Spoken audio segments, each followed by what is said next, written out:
Okay, good afternoon, everybody. A warm welcome to Mr. Nigel Bedford, good friend from the Para Athletes Commission, part of the IDBF. He's the chair of that commission.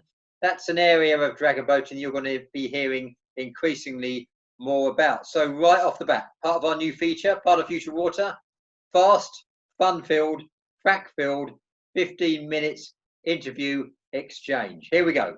Mr. Bedford, what is the Para Athletes Commission? Where are you now and where are you going? Take it away, sir. Okay, well, the Para Athletes Commission evolved from the IDBF's Adaptive Paddlers Commission, which was in existence until 2017. Right. And that was really focusing on people with physical impairments and how we could get them into the boat safely. I was elected to the chair of that commission in 2017, and one of my first actions was to get the committee's name changed to Para Athletes as opposed to Adaptive Paddlers, because I believed in greater inclusivity, a word you've used yourself already, to try and bring into the sport as many people as we could who would otherwise be or feel excluded from participating. They might actually be excluded because of their disability or impairment, but the fact is they might have felt excluded, and we wanted to provide an environment where they could enjoy the sport. Okay, now I know you have a long and illustrious history of inclusivity, so tell us a bit about your background and how you've arrived at the position where you are now. Okay, well, my start with dragon boating was in Sydney, in Australia, in 2005. And I joined a new company, and on the company intranet was a news item about the company's dragon boat team and its performance in a corporate event. And I looked at this, and I looked at people with ages ranging between early 20s through to late 60s, getting into a boat and paddling and actually winning a medal at this event. And I thought, that's fantastic. What a great environment for bringing people together. A range of ages, both genders, all in the same boat, all working to the best of their ability. So I signed up straight away and absolutely fell in love with the sport immediately. Subsequently, I was one of the founders of a gay and lesbian dragon boat club in Sydney, where I believed that the gay community was underrepresented in the sport. There were certainly gay paddlers around, but some of them felt uncomfortable with what they were doing, didn't feel they had a natural home for themselves. Yeah. So we created a club called Different Strokes in Sydney. We were quite clear right from the word go that it wasn't a club only for gay people. We didn't care if you were gay, straight, bi, transgender, it didn't matter. As long as you understood that what we were trying to do was expand the sport, that was fine. And in fact, one of the longest serving members of that club was a straight father who would come in to check out whether it was a safe environment for his young gay son. He stayed for 10 years, the son stayed for 6 months. Right, okay, fine. So what that taught me was that you could have an environment where there were people who were different, who were able to participate and excel in the sport, because dragon boating provides you the opportunity to do that. Right. That was the genesis of the idea around ParaDragons and how we might have total inclusivity of all types of impairments in the same boat. Okay, I mean, this is such a thing we've used often during the coronavirus pandemic. We're all in the same boat. It's the blessing of dragon boating, and it's also the curse of dragon boating for all sorts of reasons. And I've mentioned it a few times. But how did you first get involved? So we've understood the gender side of things, the sexual orientation side of things. How did you get involved in ParaDragons as we understand it in terms of mobility impairment? And I hope that's the correct term to use, or impairment. Impairments.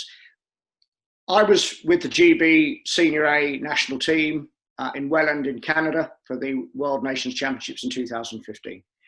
I wasn't racing one particular afternoon. I sat in the grandstand and watched an American paddler go up towards the boat marshalling area, take off his prosthetic leg, toss it onto the jetty and get into the boat.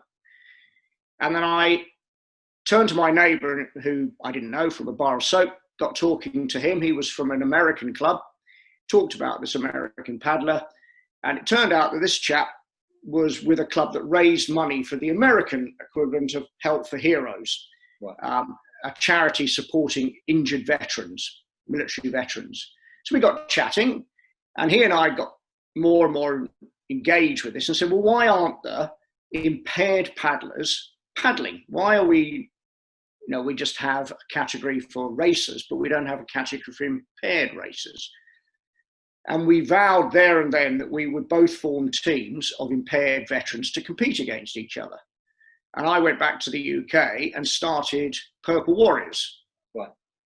which was a club for British military veterans and serving personnel who had some form of impairment. That was the bottom line. They just had to have some form of impairment. And that could be a physical impairment, it could be neurological, it could be a mental impairment, it could be any impairment at all.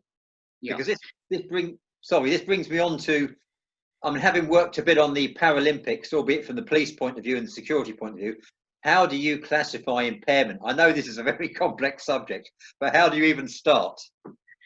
Well, that's a good question, because if you look at some of the Paralympic sports, the Paralympics recognise only 10 very closely defined impairments. Yeah. And within those 10, there are individual sports that will only recognise some of them. So, for example, para rowing will only recognise 8 of those 10 impairments. Right. Para canoe, VAR, only recognises 3.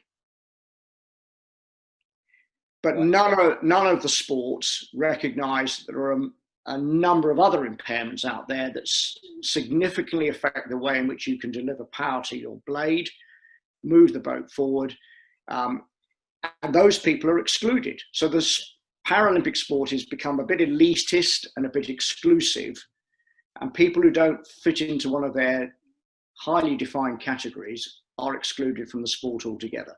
I know what you mean, because during the Paralympics, even though it wasn't my strict area, in meetings that I sat in on, where people were talking about the different classifications and how that impacted on not just sports performance, but actually on the security of the event as well. But that's another category. But you talked about how you classify impairment, but you've got in your document about the framework rules for ParaDragon competitions on the IDBF website, and I'll give a reference later on. How did you arrive at the percentage scales for how somebody, for example, you've got 7% body power from the legs, or whatever. Connection was breaking. How did you arrive at that? Connection was breaking up a bit there, Tim, and I got the gist of your question. The short answer is it's very difficult, because there is no research around about the delivery of power to a dragon boat paddle in a dragon boat. Right. There are some papers, but there's no real rigorous academic research. So we turn to other sports of a similar nature, and para canoe and VAR have done some work in this area, and they're fairly confident in their determination of where the power comes from. And since their stroke is very similar to a dragon boat stroke, we felt that was a useful starting point in our rule book. And my commission is the first to acknowledge that our rule book is unlikely to survive in its current form for any length of time, as we find out more and more about what we're doing. But it was a starting point, and we determined. Absolutely. But as we say, every great journey starts with a single step, and that's a Chinese philosopher whose quote that was. I was interested because one thing I quote in coaching is from rowing, and they believe that, for example, 46% of the body power comes from the legs. I know the stroke is different, but I don't actually know the genesis of that either, or where they've arrived at that. I assume they've just done some research. But fantastic. Now, you mentioned in your document about BCS, breast cancer survivors, obviously a very well supported, well-established category, and it's outside the scope of your document. But how about ACS, all cancer survivors? Is that in scope or out of scope? It's in scope, but only implicitly. We recognised that cancer of itself, there are so many varieties of cancers and so many different outcomes for cancer survivors that it was impossible to even begin listing them. So what we allow for in our rule book is that anybody who's got an impairment that doesn't fit into our current defined impairments and scoring can simply apply for a score. Right. So somebody who has survived a cancer and is no longer able to be as physically effective as they were once before can give us the information, and we can develop a score for that individual. Now, when you mention the score, I'm going to touch upon the scoring system later on, because that's a chat in its own right. It's enlightening, but it's very complex. So hang on that for a minute. Crew compositions. Now, interestingly, obviously you're all in the same boat, and unlike Paralympics, where you've got an individual athlete doing a long jump, a high jump, what it might be, you're mixing age, gender, and impairments. So once again, a myriad of complexities. How did you even start with that one? Because that's amazing. I mean, I appreciate you won't have that many people maybe, but give us some insight into that. Well, look at VAR or paracanoe.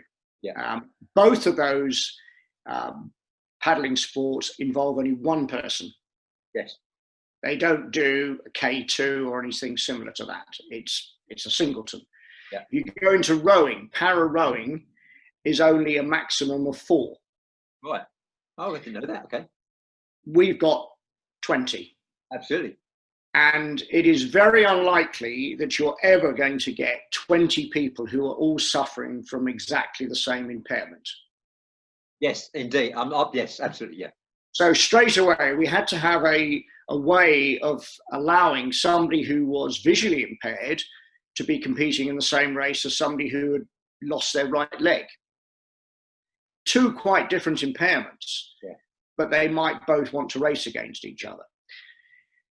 Then we thought, well, are we really realistically going to see a group of people who are all over 40 who are impaired, or all men or all women? And the answer again came back, probably not, initially anyway. Maybe if the sport develops and grows exponentially, we'll have that opportunity. But right now, we don't. We're going to have the odd teenager. We're going to have a few people in their 20s and 30s. We're going to have people in their 40s, 50s and 60s, all wanting to race, yeah, but not enough in each age category to justify having a race age category, right, or a gender category. So we decided to mix it all together. So we score a team based on their impairments, their age, and their gender.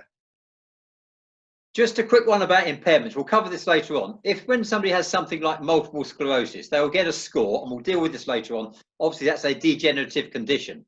So would they get a score for a competition or for a period and then get reassessed after 2 years or a year or a period and get rescored? Because it may be that that condition, whatever the condition is, has progressed or may have got better. I don't know. I mean, I'm That's a really good question. That also has shaped how we've done things. If you go to paracanoe and VAR and para rowing, you get essentially a form of impairment passport, which tells the world what you have been classified as, and that stays with you, and you take it from competition to competition. Right. Yes, it will be audited from time to time, but that is a document that you carry. We decided against that for all the reasons you've just described, that people's conditions can alter over time, yeah, alter with age and so on.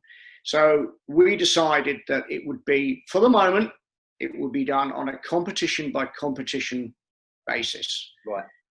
So you come in with your medical diagnosis certificate, we will give you a score for that event.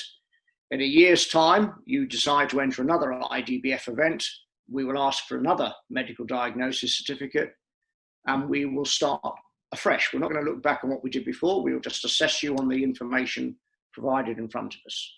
And realistically, if it's IDBF based, it's only going to be maybe 1 or maximum of 2 if you do a regional competition per year, I'd imagine. That's right.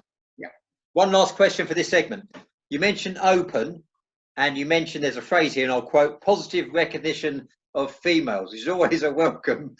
But I'm interested in how you define that. So it's the teams are open, understood. Everyone understands that. But when you say positive recognition of female, what does that mean?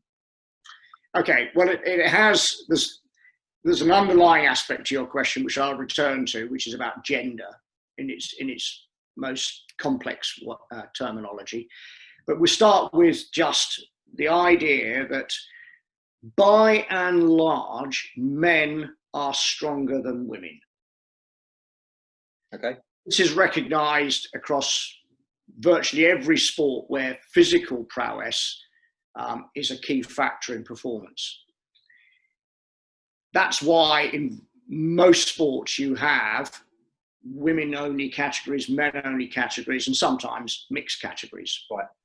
But generally, sport recognizes that men are physically more able than women. There are always exceptions. There are some exceptional female athletes, and there are some men who frankly would struggle to paddle 100 meters in one of our dragon boats. Yes. But by and large, men are stronger than women. Right. So if we're going to have a fully open category of racing, we need to recognize that there may be in one boat far more women than in another boat. Right. And we have to make allowances for that in the scoring system that we used.